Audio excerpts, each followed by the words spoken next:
Bonjour à tous, et je vais appeler cette vidéo de pire en pire et témoignage d'un sociopathe.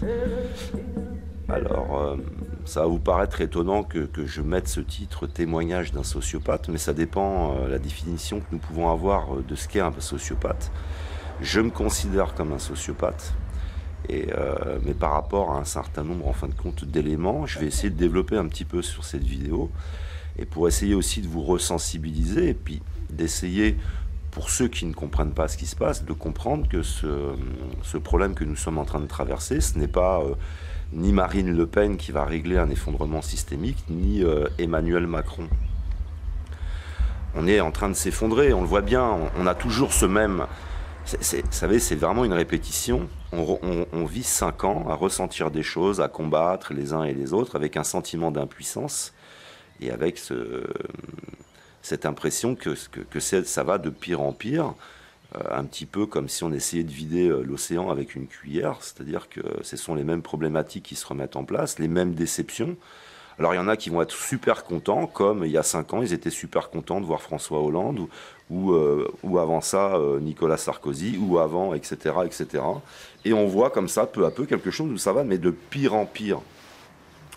Quand je parle de sociopathes et des personnes en regardant cette vidéo, ces personnes vont me juger, et vous avez d'autres personnes qui vont m'analyser. Il y en a qui vont faire les deux forcément, mais il y en a qui vont rester plutôt dans l'analyse, et puis il y en a qui vont me juger, me condamner. Alors j'ai envie de dire que celui qui n'a jamais péché me jette la première pierre. Et si vous connaissez un petit peu cette histoire, vous verrez que les plus âgés commenceront à partir, et après jusqu'aux plus jeunes, puisque rien n'est aussi simple. Et j'arrive d'un parcours qui est très particulier. Ce qui veut dire que si quelqu'un, un psychiatre par exemple, ou un psychologue, m'observait dans mon évolution sur Internet, sur mes vidéos, il aurait un certain regard, une certaine analyse, mais les autres personnes qui n'ont pas ce regard, qui n'ont pas ces connaissances, auraient un tout autre regard, et seraient plutôt dans la condamnation, à me jeter justement, à me lapider, et à me jeter des pierres. Alors qui est le sociopathe dans tout ça en réalité ? Je vais vraiment essayer de développer pour expliquer que le changement ne peut pas venir sans l'implication. Ça ne sera aucun acteur politique qui viendra changer la situation, mais c'est notre implication et c'est l'information, puisque le nerf de la guerre est l'information. Par exemple, pour me reconstruire et aller vers un comportement qui s'améliore, j'ai fait comme les saumons, quoi. J'ai voulu remonter à la source, et il y a des personnes qui mettent des barrages, qui construisent des barrages, quand d'autres construisent des paliers, que j'appellerais moi l'éducation populaire. Des personnes qui veulent nous enseigner des choses, nous faire évoluer, nous faire entrer dans la compréhension. C'est un petit peu aussi à l'image, vous savez, du film Into the Wild. Regardez-le et vous verrez que la personne, à un moment donné, délire complètement. Et puis quand elle retrouve un petit peu ses repères, quand elle se retrouve elle-même, quand elle retrouve sa source, elle va vouloir rentrer, ce qu'elle ne pourra pas faire, mais il y a toute cette démarche. Regardez aussi le film L'Ami. Je vous invite à le regarder, puisque j'ai vécu un peu la même chose. Donc je suis quelqu'un qui a vécu dans les extrêmes. Par exemple, je l'expliquais dans des vidéos, j'ai été hyper généreux, au point où on abuse de moi, comme j'ai été hyper radin, j'ai été hyper matérialiste et hyper dans l'esprit, au point de me prendre, comme quelqu'un me le mettra dans un commentaire, pour la cuisse de Jupiter. J'ai vraiment vécu tous les opposés, extrême bonne santé, longue hospitalisation pendant mon enfance, j'ai vraiment ressenti des choses et il y a eu un vécu dans tous les opposés. Et après, à un moment donné de ta vie, moi ça a été à l'âge de 33 ans, je vais commencer à vouloir remonter à la source et comprendre ce qui m'est arrivé. Donc il s'agit ici pour moi vraiment de partager, puisque être sociopathe, il y a les maladies du corps, il y a les maladies de l'esprit. On est dans une société qui est complètement en train de s'effondrer. Comme je l'expliquais aussi dans une vidéo, si tu ajoutes ou tu retires de l'information à une organisation telle qu'elle soit, au bout d'un moment, elle va s'auto-anéantir, puisque c'est en fait, en quelque sorte, une masse de sociopathes qui se mettent à tourner en rond, comme par exemple, vous avez aussi un film qui l'évoque bien avec Midnight Express, où à un moment donné, le personnage ne va plus vouloir tourner dans le même sens que les autres, et va vouloir se libérer en fin de compte. Donc il y a une société tout entière qui est complètement incohérente. Par exemple, on le voit avec un chaman qui va venir dans nos hôpitaux psychiatriques. Un chaman, ça arrive de la communauté. Dans les communautés, alors moi je n'idéalise pas la communauté bien sûr, mais il y a des communautés qui fonctionnent très bien et il n'y a pas d'asile psychiatrique. Dans les communautés, il n'y a pas de prison par exemple. Qu'est-ce qui fait qu'à un moment donné, nous sommes passés donc de la communauté, du vivre ensemble, à l'ultra-individualisme, le capitalisme, le consumérisme, l'ultra-compétitivité, et à devenir des sociopathes, puisque tout compte fait, nous nous faisons du mal les uns et les autres. Je pourrais venir chez chacun d'entre vous, quasiment, et trouver quelque chose qui ne va pas, qui n'est pas cohérent, qui est contre les lois naturelles, où nous sommes en train de nous faire du mal. C'est par exemple, dans votre quartier, il y a forcément une personne âgée qui doit être seule. Il y a forcément dans votre village une personne âgée qui doit être seule, peut-être dans votre immeuble, et que vous n'allez pas voir. Qu'est-ce qui fait qu'à un moment donné, nous n'allons plus nous voir les uns et les autres? Qu'est-ce qui fait qu'à un moment donné, les spécialistes nous expliquent que nous basculons dans Narcisse? Qu'est-ce que ça veut dire, une société tout entière qui bascule en Narcisse? Qu'est-ce que c'est qu'une société où les spécialistes nous disent qu'il s'installe peu à peu la peur de l'autre? Les gens ont peur les uns des autres. Et donc on s'ultra-individualise. Ce sont des générations entières qui vont comme ça se développer dans un certain raisonnement. Et puis de ce raisonnement, nous allons mettre en place, nous, une réalité. Ce qui veut dire que ce qui peut changer les choses, c'est changer notre propre réalité, entrer dans la compréhension. Et puis à partir de ce nouveau raisonnement, on va mettre une réalité différente en place. Mais c'est pas dans des comportements qui sont complètement toxiques, où on se fait du mal, où on est contre nature, où on ne respecte plus aucune loi naturelle, que ça va aller en s'arrangeant. Et pour le comprendre, soit nous allons, mettre des œillères et espérer un jour avoir un dictateur au pouvoir qui va redresser la situation, toujours à attendre cette personne avec un caractère particulier auquel on va croire qu'elle va changer quelque chose, ou alors à un moment donné on va essayer de comprendre réellement ce qui se passe, et puis l'ensemble en fin de compte de la population va réagir, va mettre de la compréhension dans ces mécanismes et se dire l'homme politique ou l'organisation politique que l'on va mettre en place, c'est pas quelqu'un, un sauveur absolu, c'est nous qui allons exiger de la part de ces personnes simplement de nous servir. Mais aujourd'hui, bien sûr, au pouvoir, nous avons des sociopathes. Nous avons même jusqu'à des psychopathes, des personnes qui ne se rendent même plus compte de ce qu'ils font. Donc je mets témoignage d'un sociopathe parce que vivre ces extrêmes, tous ces extrêmes que j'ai vécus, c'est se chercher, c'est ce saumon qui veut remonter à la source et tu recherches ta source. Et le nerf de la guerre, c'est l'information. C'est cette information que tu ajoutes ou que tu retires qui va faire que l'organisation va se mettre à s'autodétruire. Alors j'ai passé toute ma vie jusqu'à l'âge de 33 ans à errer. J'ai eu pourtant une vie agréable, j'ai vécu du confort, j'ai fait un tour du monde, j'ai connu d'avoir des responsabilités importantes, mais en vivant parallèlement de nombreuses liquidations judiciaires dont je n'étais pas responsable, j'étais salarié dans de grandes entreprises, j'ai vécu énormément de souffrances où on sait que les personnes, ça les amène souvent à se séparer, à divorcer, ça les amène à se désociabiliser, à perdre confiance en eux, ça les amène au chômage, ça les amène au suicide. Ça, je l'ai vécu plusieurs fois. Et à partir de là, et à partir de ces recherches, à partir des délires dans lesquels j'ai pu aller, j'ai pu y voir des choses, y ressentir des choses, y comprendre des choses.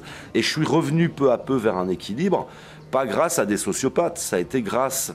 Parce que vous avez beaucoup de personnes sur mes vidéos, sur cette chaîne ou sur la chaîne de la perversion narcissique, qui me remercient en permanence, mais c'est moi qui vous remercie. Parce que Narcisse, c'est quoi? Il y a aussi le miroir. Vous êtes un petit peu le miroir de ce que je peux faire de bien, de ce qui peut me motiver. Ce sont des personnes comme le François Chabot, monsieur François Chabot, qui passe régulièrement et qui m'encouragent, etc., etc. Et donc il y a des personnes qui vont essayer durant tout ce parcours sur Internet de me dominer, d'autres qui vont essayer de me détruire en me disant que je suis un sociopathe. Mais c'est vrai que faire du mal à l'autre, vous savez, c'est comme si vous aviez un fou puis vous lapidez le fou, quoi. Donc ils se prennent pour des personnes intelligentes et qui vont très bien. On est donc dans une organisation où ce qu'il y a de pire va finir par prendre le pouvoir. Donc je vous mettrai une vidéo intéressante qui vous expliquera que ce sont maintenant tous les prédateurs qui sont au pouvoir et à la tête de toutes les organisations. Et ça ne peut pas être un président qui vient changer ça. Ça peut aider, bien sûr, mais c'est surtout la population qui peut faire quelque chose. Et nous ne sommes pas dans l'implication. Nous avons perdu de nous mobiliser, nous avons perdu d'être respectueux les uns des autres. Parce que quand je dis sociopathe, la personne qui vous insulte dans les commentaires, la personne qui est violente dans les commentaires, si vous lisez la description, en fin de compte, de ce qu'est un sociopathe, ces personnes-là sont des sociopathes. Et maintenant, on est une majorité de sociopathes. Et je reste, pour ma part, sociopathe, c'est ce que je m'imagine, par rapport à des comportements que je peux avoir aujourd'hui qui sont encore, pour moi, incohérents. Et ça peut être de la toute petite chose à une chose plus importante, comme par exemple, je fais comme vous mes besoins dans l'eau. Pour moi, c'est complètement incohérent. Imaginez 7 milliards d'êtres humains et toutes les espèces vivantes qui iraient faire leurs besoins dans l'eau. Pour moi, c'est ne pas penser aux autres, c'est d'être dans l'indifférence par rapport aux autres, et c'est de laisser une planète dans un état catastrophique à nos enfants, aux générations qui suivent, à vos voisins, etc. Et ça peut aller après jusqu'à utiliser des choses, des moyens dont je n'ai pas besoin. Et voilà, c'est ça pour moi, être sociopathe, c'est vraiment quand à un moment donné, tu as un comportement incohérent, et ça peut être de la plus petite chose à la chose la plus importante. Donc ça va aller maintenant de pire en pire, c'est un processus. Ce qui veut dire, c'est ce que j'expliquais. Qu'est-ce qui m'a fait à un moment donné changer? C'est la souffrance. J'ai 33 ans. Et puis j'ai besoin de retrouver mon père. On m'a interdit de retrouver mon père. J'ai vécu des longues années en orphelinat. Et ce sont ceux qui me maltraitaient, qui me tabassaient, qui me torturaient physiquement ou psychologiquement, qui me disaient ce que j'avais à faire. Et j'écoutais ces personnes-là. Puisque bien sûr, un enfant ne peut pas trahir sa famille, ne peut pas trahir, il attend quelque chose. Et j'ai souvent vécu la dissociation, c'est-à-dire que quand, par exemple, ma mère me tabassait, je ne ressentais plus les coups, je me coupais complètement de la réalité. Et après, tu es dans une forme de errance dans l'existence, tu ne comprends absolument pas ce qui se passe. Et vous êtes nombreux donc à avoir vécu des souffrances, à avoir vécu cette dissociation, et puis à errer, jusqu'à qu'à un moment donné, il y a des choses qui t'appellent, qui t'éveillent. Il y a des personnes qui sont là sur Internet, qui participent et qui mettent en place justement ces paliers qui vont vous permettre d'aller vers la compréhension et puis d'avoir un comportement différent et du coup de mettre en place une réalité différente. Donc aujourd'hui, nous analysons la masse en tout cas, qui est dans le loisir, qui s'enfonce. On le voit par exemple les programmes de télé. Moi j'ai connu les premières années de télévision en couleur, les premières chaînes, tu ne voyais pas le genou d'une présentatrice, on faisait extrêmement attention, on était dans l'éducation, on était encore sensible, on faisait attention, et on voit aujourd'hui des choses catastrophiques, de nombreuses chaînes, c'est ingérable pour les parents, Internet est devenu ingérable pour les parents aussi, et puis on pense que tout ça, les causes à effet, il ne va pas y en avoir. Donc en réalité, je mets témoignage d'un sociopathe, mais je peux vous dire que si on analysait véritablement en prenant en compte les lois naturelles, notre société, nos mécanismes, nos fonctionnements, notre organisation, vous verriez qu'en réalité, c'est l'humanité tout entière qui est entrée sous l'emprise d'un système économique où ce sont les hyper-prédateurs qui ont pris le pouvoir et que nous, en fin de compte, on est aussi dans des comportements complètement toxiques les uns avec les autres. Et nous sommes en train de complètement de perdre tous nos repères. J'ai fait une chaîne sur la perversion narcissique. La perversion narcissique, sachez-le, puisque je parle souvent ici de certains personnages, la perversion narcissique, c'est que je te montre une chose, je te dis une chose, et j'en fais une autre.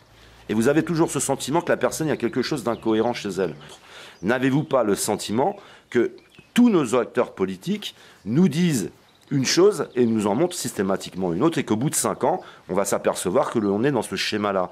Si je veux arnaquer quelqu'un, faut au moins que j'ai l'air cohérent. Alors forcément, les personnes qui analysent très peu en fin de compte la situation, écoutent des programmes, écoutent des promesses. Alors peu à peu, nous allons mettre ce qu'on appelle tout simplement de la sociologie, de la psychologie, nous allons y mettre même de la biologie. Intéressez-vous à la biologie de l'attachement pour comprendre que vos acteurs politiques ont tous eu des enfances très particulières et que ces enfances les amènent à un comportement. C'est le cas de Bush, dont je vous mettrai une conférence sur l'éducation, la violence de l'éducation individuelle, la violence individuelle, et qui amène à la violence collective, avec l'histoire de Bush par exemple. Mais vous avez comme ça sur Internet un très très grand nombre d'informations pour arrêter d'être dans l'illusion arrêter, en fin de compte, de ne faire que d'écouter un programme, mais l'individu lui-même, son état psychologique, les forces qui sont en arrière-plan, vont-ils lui permettre d'exercer ce programme? Ou alors faut-il que ce soit plutôt la population, qui est une représentation, entre guillemets, énergétique, une masse énergétique, qui peut, elle, mettre une réalité différente en place, mais bien sûr à partir de la compréhension. Si je ne comprends pas ce qui se passe, je vais vous l'expliquer de façon individuelle, mais après on pourra le faire de façon collective. Il m'arrive quelque chose, je remets moi-même en place une réalité par rapport à mon raisonnement. Si je ne vais pas bien, je mets en place des problématiques, ça je l'ai vécu. Par exemple, j'étais toujours entouré de pervers narcissiques ou de perverses narcissiques. Et j'avais en permanence des problèmes, je ne comprenais pas. Je remettais des choses en place. Pourquoi? Parce que tout simplement, j'ai construit mon raisonnement autour d'une famille qui était dans l'inceste, dans la violence, dans le tourisme sexuel. Et j'étais désensibilisé. J'aimais ma famille. Je pouvais pas, un enfant ne peut pas dire ma famille, c'est des pervers narcissiques. Il va bien falloir qu'ils vivent quelque chose pour le comprendre. Et bien, j'ai arrêté de mettre en place cette réalité à partir du moment où j'ai compris ce qui m'arrivait. Mais tant qu'on croira leurs promesses, tant qu'on croira leurs programmes, leurs techniques de communication, etc., eh ben, on remettra en place nous-mêmes un président et on laissera les choses se faire. Ça veut dire qu'il n'y a que l'implication, il n'y a que le fait de manifester notre colère. Il ne s'agit pas de tout casser, mais c'est donc non pas une révolution dans la violence, tout casser et remettre en place quelqu'un qui de toute façon, même si cette personne est parfaite, les puissances qui sont en arrière-plan finiront par agir sur la personne. Non, non, c'est la masse qui doit maintenant devenir adulte, c'est l'humanité qui doit devenir adulte. Parce que comme je l'expliquais, l'humanité comme une adolescente, on oublie qu'on n'avait pas Internet avant, on est souvent à juger les autres, on dit ouais, nos anciens, ils auraient pu faire quelque chose, ils n'avaient pas Internet. Ils se construisaient dans un processus comme tout le monde. Il y a les effets des autres, la communauté, les effets de masse. Tu nais dans un environnement où on te dit réussir, être heureux, c'est avoir une maison, c'est avoir une femme ou un mari comme ça, d'avoir des enfants comme ça, une voiture comme ça. Donc tu suis le mouvement, tu ne comprends pas ce qui se passe. Et on n'a pas non plus cette humilité et de comprendre qu'il n'y avait pas Internet et qu'aujourd'hui on va vivre donc une période exceptionnelle qui va nous permettre d'entrer dans la compréhension quand d'autres vont entrer eux dans la violence et vont se faire encore plus de mal qu'avant, quoi, puisque Internet c'est un mélange de vérité, de mensonges et que souvent aussi la parole n'est pas donnée à des spécialistes. Par exemple, je n'estime pas être à ma place, c'est-à-dire que quand il y a une défaillance dans un couple, dans un groupe, dans une équipe, il y a souvent des personnes qui essayent de rééquilibrer la situation naturellement. C'est exactement ce qui est en train de se passer sur Internet. C'est qu'à un moment donné, il y a des défaillances, on les sent, on a besoin de communiquer, et là j'apparais. Mais si les anciens, si les personnes qui ont les connaissances auraient aujourd'hui la parole, j'aurais jamais eu besoin de venir m'exprimer ici. C'est qu'à un moment donné, il y a une très très grosse défaillance, il y a de gros problèmes, et vous voyez bien que ceux qui sont sur Internet, qui ont les vraies connaissances, qui sont de vrais spécialistes. Alors on m'a mis, par exemple, ouais, t'as pas d'études universitaires. Il y a beaucoup de spécialistes là qui ne sont pas passés par le cursus normal. Il y en a qui sont passés par l'université, qui en sont sortis, et il y en a qui ont démarré autrement, un petit peu à l'image de Pierre Rabhi. Il y a énormément de personnes. Donc n'hésitez pas, vous les uns et les autres, à vous cultiver. On vous jugera, on vous stigmatisera. C'est pas grave. C'est la nécessité à un moment donné qu'il y ait quelque chose qui se rééquilibre.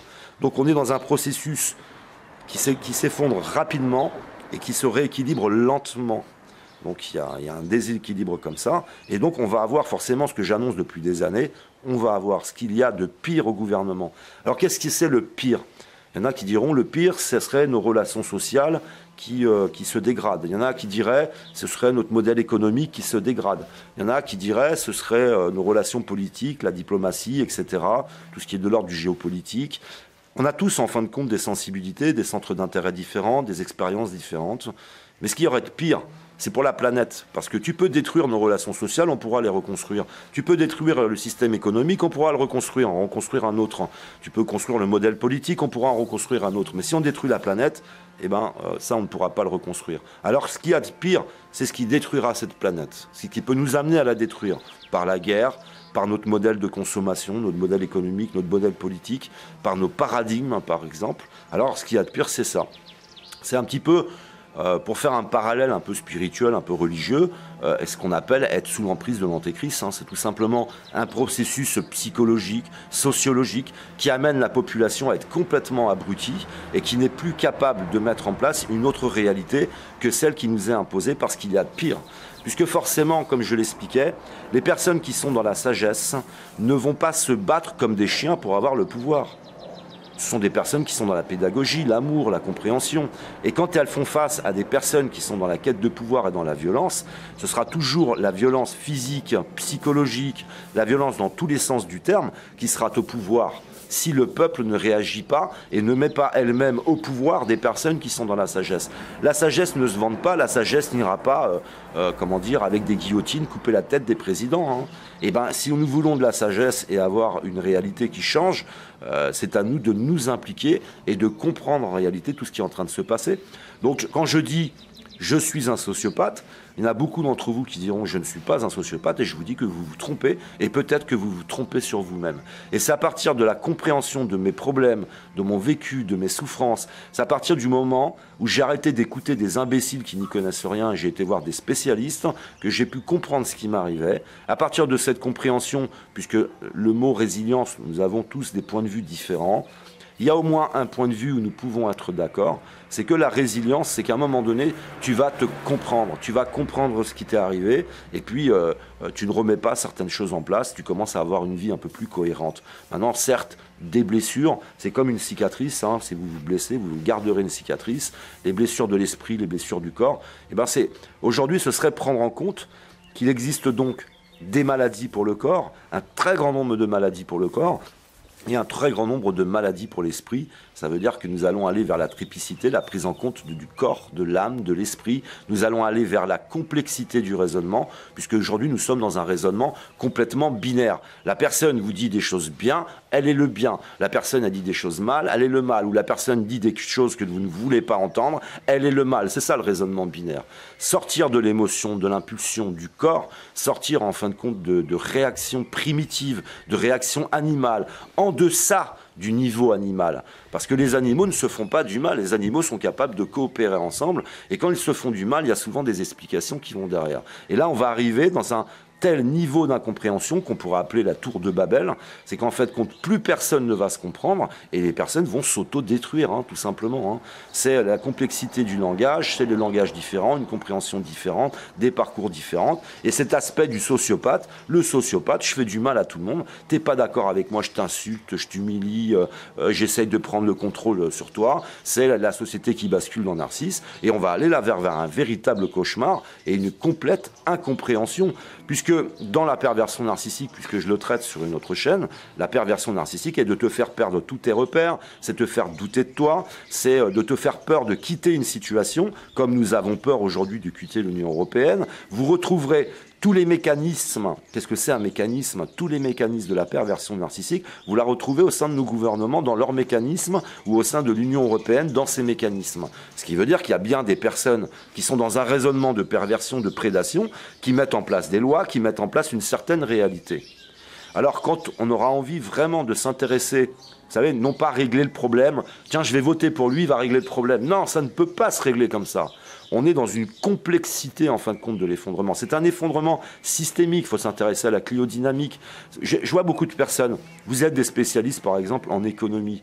Vous focalisez tout sur l'économie comme si ça allait régler nos problèmes. Mais l'économie, nous en faisons quelque chose à partir d'un raisonnement. Vous parlez souvent, vous êtes des spécialistes de politique, et vous dites, oui, on va régler les problèmes à partir de la politique. Non, la politique, ce qu'elle met en place, c'est à partir d'un raisonnement. Ça veut dire que tout... le nerf de la guerre, c'est le raisonnement, c'est l'aspect d'être des sociopathes les uns pour les autres. Qu'est-ce qui amène la population à rentrer dans un ultra-individualisme, capitalisme, qui ne vit plus qu'au travers du regard des autres, de mes acquisitions?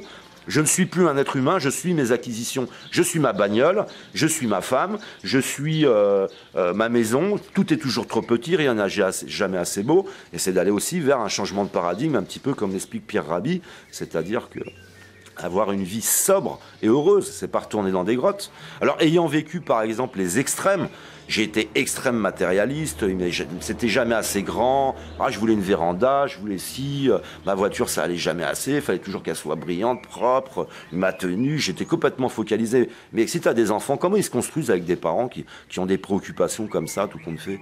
Qu'est-ce qui va se passer? Donc, extrême matérialiste, je suis passé à extrême dans l'esprit, à délirer complètement. Et l'extrême dans l'esprit, c'est tu rejettes tout, tu vois des symboles et des messages, des trucs partout, tu commences à délirer. Et puis, peu à peu, on voit bien que c'est l'environnement, les autres qui m'ont permis de revenir sur Internet. Parce qu'il y a des personnes qui m'ont aidé sur Internet. Et ça veut dire qu'on est vraiment en train de redevenir logique. On peut faire donc d'Internet un outil pour redevenir logique, pour ce qui nous a mis dans l'individualisme, par exemple. Ça me permet, j'ai des passions, j'ai des centres d'intérêt, j'ai une quête je suis dans une quête de compréhension. J'atteins certes des personnes qui n'en ont rien à y faire, qui sont juste sur Internet pour consommer, insulter les autres, etc. Et puis, mais j'arrive aussi à atteindre tous ceux qui sont, en fin de compte, dans le même raisonnement que moi. On arrive à communiquer, donc on se serait jamais rencontrés. Ça aurait été très compliqué de mettre en place quelque chose qui soit gratuit, rapide, pour pouvoir communiquer, s'éveiller les uns et les autres. Et puis, c'est faire un peu le ménage maintenant. Faites peut-être un petit peu le ménage. Allez voir, des personnes comme Michel Collomb, comme Franck Lepage. Vous avez énormément de personnes qui soient saines sur Internet et qui ne sont pas comme d'autres personnes qui vous disent une chose et qui vous en montrent une autre. Il y a des personnes, vous le verrez. Je vous mettrai aussi une conférence de Monsieur François Asselineau qui va bien vous expliquer. Vous le retrouvez jusque dans les programmes, ce schéma-là, où vous avez des personnes. Elles vous disent une chose, mais en réalité, il y a autre chose. Vous ressentez qu'il y a quelque chose d'incohérent. Et bien, c'est commencer comme ça à comprendre tous ces mécanismes, à utiliser votre plein potentiel, parce qu'on a un potentiel qui est extraordinaire, et on nous l'a limité pour être simplement au service d'un modèle économique, en vous rappelant que le modèle économique est là pour nous servir. C'est juste là pour avoir un outil, quoi. C'est un outil, c'est comme un marteau. Le système économique est comme un marteau, des clous. C'est comme une caisse à outils qui est là pour nous rendre service. On n'est pas là pour rendre service à la caisse à outils. Et c'est pareil pour la politique. Tout ce qui était là pour nous faire du bien, observez bien. Comment est-ce possible que tout ce qui était là pour nous faire du bien, aujourd'hui, nous fasse du mal? La médecine, le pharmaceutique, l'agriculture, l'agroalimentaire, tout, absolument tout. Il faut bien avoir des personnes qui sont dans un certain état d'esprit. Est-ce que vous aimeriez faire à manger aux autres en les empoisonnant? Est-ce que vous aimeriez empoisonner les autres en voulant les soigner? Est-ce que tout ça pour de l'argent?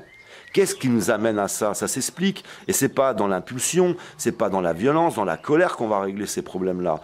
Tout ce qui vient, tout ce qui est colère, haine, etc., ça vient de la compréhension. Et de l'incompréhension. Et la compréhension, c'est d'aller vers l'amour, etc., et remettre une autre réalité en place. Alors, soit vous voudrez, comme un parent très autoritaire qui veut mater ses gosses, vous allez sortir une matraque ou je sais pas quoi et tabasser vos gosses, soit vous allez mettre de la pédagogie, comme avec votre chien par exemple. Vous avez des personnes qui défoncent leurs chiens, qui les matent, et vous avez des personnes qui font appel à un éducateur canin et qui arrivent à régler tous leurs problèmes. Et bien, notre société tout entière, c'est la même chose, c'est quand on va y mettre de la science, quand on va commencer à partager des spécialistes sur Internet. Parlez-en autour de vous, éveillez-vous. Et quoi qu'il en soit, je le répète, ça c'est un mécanisme global. Nous changerons de réalité quand tout le monde souffrira. Et aujourd'hui, il y a encore des personnes qui ont de l'espoir, il y a encore des personnes qui rêvent, il y a encore des personnes qui croient que ça va être leur acteur politique qui va changer quelque chose, il y a encore donc des personnes qui délirent un petit peu, qui ne comprennent pas suffisamment ce qui se passe, en rappelant que nous sommes en réalité une poignée sur Internet. Si je prends les meilleurs spécialistes, ils font quoi? 200 000, 300 000 vues, il y a 66 millions de Français. Ça veut dire que maintenant, cette minorité doit s'éveiller, doit partager, doit bousculer, et puis de faire s'élever ces spécialistes. Et je vois des vidéos, comme par exemple cette vidéo que je vous mettrai sur Internet, qui va faire 700 vues, et qui met le doigt exactement sur ce qui va mal. 700 vues. Qu'est-ce que vous voulez faire avec 700 vues quand les personnes qui nous amènent les véritables réponses ne sont pas représentées, ne sont pas vues, on ne parle pas d'elles? Donc ça ne peut pas bouger. Et là, nous sommes de plus en plus nombreux sur Internet. Alors, plus il va y avoir de personnes qui souffrent, plus on va être en train de s'effondrer, plus en réalité, il y a des personnes qui vont s'éveiller, commencer à participer. Et on le voit, On voit tous ceux, comme je l'expliquais dans une précédente vidéo, comme Meta TV, au départ, qui étaient là pour faire des vidéos, traiter de différents sujets, qui va s'impliquer en politique. On le voit avec cette personne que vous retrouverez sur cette vidéo, qui va, elle, décider aussi de s'impliquer en politique. Ce qui veut dire que, comme l'expliquait par exemple, un scientifique, je ne me rappelle plus du nom, il expliquait qu'en fait, tout ce qui venait du haut va changer, ça veut dire que tout maintenant va venir du bas. Et c'est aussi ce que j'explique dans mes vidéos. Ça veut dire qu'en fin de compte, il va y avoir un changement d'ordre. Donc dans un changement d'ordre, il y a un combat pour le pouvoir. Ceux qui sont au pouvoir vont combattre, vont essayer de continuer à mélanger le vrai du faux, à nous mettre des choses comme les théories du complot, les machins, les autres sont des complotistes, nous on est saints, etc. Tout en voyant la situation se dégrader. Et en rappelant aussi qu'il y a un danger, c'est qu'en 24 heures, on peut basculer dans la dictature. Il suffit qu'il y ait un très gros événement qui va justifier, c'est exactement ce qui se passe, observer les mécanismes de ce qui se passe en Turquie. Il y a un coup d'État, il y a tout un tas de bonnes raisons pour qu'à la fin, on continue à donner de plus en plus de pouvoir à Erdogan, et un Erdogan qui veut faire d'une ville un cimetière. Voilà, voilà comment Erdogan exprime les choses. Ça veut dire que ces dictateurs qu'on retrouve maintenant en Ukraine, aux États-Unis, qu'on va retrouver partout, ces gens malades, ces sociopathes, ce sont vraiment maintenant les sociopathes, les vrais sociopathes les plus dangereux, à la limite des psychopathes, qui vont maintenant prendre le pouvoir dans de nombreux domaines. Et là, on peut basculer du jour au lendemain dans la dictature. Et ne pas basculer, c'est simplement ne pas donner de pouvoir, ne pas donner d'intérêt à des personnes qui vont mal. Ça serait par exemple ne pas me donner trop d'intérêt, ne pas me donner trop de pouvoir. Parce qu'on ne sait pas, en fin de compte, est-ce que je suis vraiment en train de guérir, est-ce que je vais vraiment bien. Et on a des personnes, on voit bien, elles ont de la sagesse, elles ont de l'expérience. Voilà, il n'y a pas d'ambiguïté, on n'a pas l'impression qu'elles nous disent une chose, mais qu'elles mettent en place une autre réalité. C'est de la science, c'est de la compréhension, c'est de la sociologie, c'est de la psychologie. Et vous êtes nombreux aussi, puisque je parle de mon expérience de sociopathe, à être dans la culpabilité. Comprendre, c'est se comprendre soi. Comprendre que je fais des choses qui soient mal, ça me fait entrer dans une forme de culpabilité ou de honte. Et la culpabilité et la honte nous empêchent de changer. Donc, je la refuse, cette culpabilité. Je refuse cette honte. C'est pas moi qui ai créé le monde, c'est pas moi qui ai créé cette société, c'est pas moi qui ai voulu naître dans l'environnement dans lequel je suis né. J'ai pas à avoir honte, j'ai pas à culpabiliser. Et puis c'est en sortant de ce schéma-là que j'ai été vers les autres et que j'ai pu me reconstruire. Donc aussi, vous saurez faire la part entre ceux qui peuvent vous écouter dans vos problèmes quand vous allez mal, qui vous écoutent, qui veulent vraiment vous aider, ceux qui veulent un peu prendre le pouvoir sur vous, ou ceux qui veulent tout simplement vous détruire, qui sont eux de vrais sociopathes. Donc il y a, vous voyez, beaucoup de mécanismes qui font que aussi on peut ne pas aller vers le changement. Parce que imaginez pour quelqu'un qui a 65 ans, qui a en fin de compte fait tout un tas de choses dans sa vie pour réussir, qui croit avoir réussi, et qui va devoir peut-être réaliser qu'en fin de compte il a fait que se faire du mal aux autres pour y arriver. C'est compliqué de se regarder en face. Donc on est aussi le miroir, moi je vous le dis, c'est vous qui m'avez aidé. Vous avez été très nombreux, je ne peux pas donner de nom, je ne donnerai aucun nom, mais vous savez. Vous avez été nombreux à me partager des moments, des choses, à me dire tiens, tu devrais faire attention à ça, etc., ne pas me juger, à m'aider à m'éveiller, on s'est éveillé ensemble. Et vous me remerciez, mais en réalité, c'est à moi de vous remercier. Vous avez été en vérité un miroir de moi-même qui m'a permis de me rétablir peu à peu. Alors je vous invite les uns et les autres à faire tout un travail de réflexion, tout un travail de recherche, avant d'être dans l'impulsion de vouloir réagir trop vite. Mais je l'ai fait aussi, je ne juge personne. Ce qui fait que dans mes vidéos, en vérité, je parle d'Alain Soral, je parle d'un très grand nombre de personnes, mais au fond, aucun d'entre eux et aucun d'entre nous n'avons décidé de l'environnement dans lequel nous allions naître et qui allait, en tout cas, formater ce raisonnement, qui allait agir sur nous. Et parce qu'on a tous envie d'être aimés, on a tous envie d'être admirés, on a tous envie de ressentir une certaine importance, d'être important. Et dans la communauté, vous aviez, comme je l'expliquais, plusieurs parents, plusieurs grands-parents, de nombreux frères et sœurs. Les autres étaient vos frères et sœurs. Alors je n'idéalise pas la communauté, je vous parle d'une communauté qui fonctionne bien. Et du coup, tu peux trouver ta vraie nature, ta vraie personnalité, ta vraie identité. Tu peux te construire au travers d'un très grand nombre de personnes, d'un très grand nombre de repères, de métiers, de services, etc. Et que dans notre société, dans l'ultra-individualisme, imaginez, tu ne peux pas, tu peux difficilement mettre ça en place. Après, c'est la chance qu'on peut avoir. Parce que si aujourd'hui je m'en sors, Ce n'est qu'un concours de circonstances. C'est pas David, c'est le bien, il s'en sort. Rien n'est simple, c'est pas du binaire, non, c'est complexe. Et c'est les rencontres que j'ai fait sur Internet, c'est les rencontres que j'ai fait dans ma vie. C'est cet ami qui enseigne à l'université qui m'a aidé pendant de nombreuses années et qui m'a aidé gratuitement, quand d'autres peut-être ne peuvent pas le faire gratuitement. À qui parler? À qui comment se reconstruire? Comment aller vers un raisonnement différent et beaucoup plus complexe? Donc maintenant, cette chance, je le dis, elle est exceptionnelle, puisque quand j'ai commencé mon travail, Internet n'était pas étoffé du tout. Chaque jour, Internet s'étoffe davantage. Chaque jour, on nous annonce de nouvelles choses, on nous apporte de nouvelles informations. Et on est en train, là, donc, de voir une partie qui se construit et une partie qui s'effondre. Comme je l'expliquais, par exemple, tu peux utiliser Internet tous les jours pour aller regarder de la pornographie, mais tu peux utiliser Internet tous les jours pour aller te comprendre, pour comprendre les autres, pour comprendre les mécanismes de cet effondrement, et qui que vous soyez. Et c'est, je le répète, s'intéresser à tous les domaines, parce que l'effondrement, ce n'est pas juste un effondrement économique, ce n'est pas juste un effondrement politique, ce n'est pas... Non, c'est un effondrement systémique, ça veut dire que tout est concerné, tout est interdépendant, comme on a passé notre temps à séparer le corps de l'esprit, et ça a été une erreur fondamentale.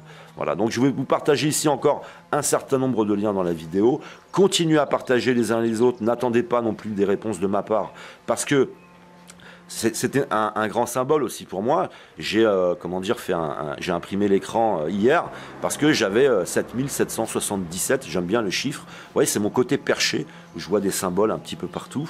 Il y en a qui, leur symbolique, c'est 1000 nouveaux abonnés, 10 000 nouveaux abonnés, 100 000 nouveaux abonnés, 1 million de nouveaux abonnés. Moi, ça a été ce chiffre pour vous dire aussi que de plus en plus, je suis en train de passer par un nombre de compte plus important d'abonnés, mais du coup, je perds en communication. Ça veut dire qu'on n'est plus dans la qualité, je ne veux pas dire du mal des autres, hein, mais on est plutôt dans la quantité, où tu as aussi de plus en plus de personnes qui essayent de te dominer, qui t'insultent, qui ne peuvent pas te voir, et ça fait après énormément de commentaires. J'ai des vidéos avec 500 commentaires, et du coup... ça te fait beaucoup trop d'informations. C'est aussi pour ça que je suis en train là de méditer, de réfléchir, de chercher à changer, en fin de compte, à me préparer à un changement dans ce que je suis en train de faire ou pas, je ne sais pas. Il va falloir que je vois les choses autrement, mais je ne veux pas perdre en qualité. Alors j'ai très envie maintenant de passer de l'autre côté de la caméra et d'aller voir les spécialistes, de les interviewer, de faire des montages, de faire un travail d'équipe. Vous voyez, alors je vous parlais de Méta TV, je vous parlais d'une autre personne qui écrit des livres et qui se lance en politique, et puis moi je vais me lancer peut-être, et puis peut-être vous aussi vous allez... Mais tout ça, c'est un mécanisme naturel. Dans un couple, quand il y en a un qui est défaillant, l'autre prend la relève. Dans une équipe, il se passe la même chose. Dans les entreprises, il y a des personnes qui vont dévoiler des facultés extraordinaires au moment où ça va mal. C'est un petit peu comme un bateau, comme le Titanic. Il y a eu des personnes qui ne se seraient jamais imaginées en sauver un très grand nombre d'autres, participer, etc. Quand d'autres, tu as eu l'impression qu'ils étaient très courageux, en vérité, se cachent, s'effondrent. Voilà, dans cet effondrement, on va découvrir des nouvelles personnes que l'on n'aurait pas soupçonnées. On va voir tout un tas de choses hyper intéressantes à observer, parce que tout ça n'est pas lié au hasard, et au moins et au minimum lié à des lois naturelles, à des mécanismes que nous ne connaissons pas, et en rappelant aussi que chaque jour il y a des nouvelles découvertes. Et ces découvertes sont fondamentales, et c'est fondamental de les associer à d'autres découvertes, puisque tout est interdépendant. Voilà, vous avez le témoignage d'un sociopathe qui essaye de se guérir, et puis à vous de savoir si vous êtes, vous ou non, un sociopathe, si vous êtes quelqu'un qui fonctionnait bien avec les autres, qui est toujours cohérent, qui est dans un esprit de communauté, à aider, entraider, à élever les autres, plutôt qu'à essayer de les détruire et de les dominer. À savoir si vous êtes plutôt un animal ou plutôt un être humain, par exemple. Voilà, c'est un peu d'humour, mais j'espère que cette vidéo vous aidera. J'espère toucher un maximum de personnes, et puis qu'on continue encore ce chemin, parce qu'il faut qu'on continue, nous, à essayer d'apporter un certain nombre d'informations, de relever la situation, etc., etc., etc. Merci de m'avoir écouté, je vous aime, que l'amour soit avec vous, et à une prochaine vidéo.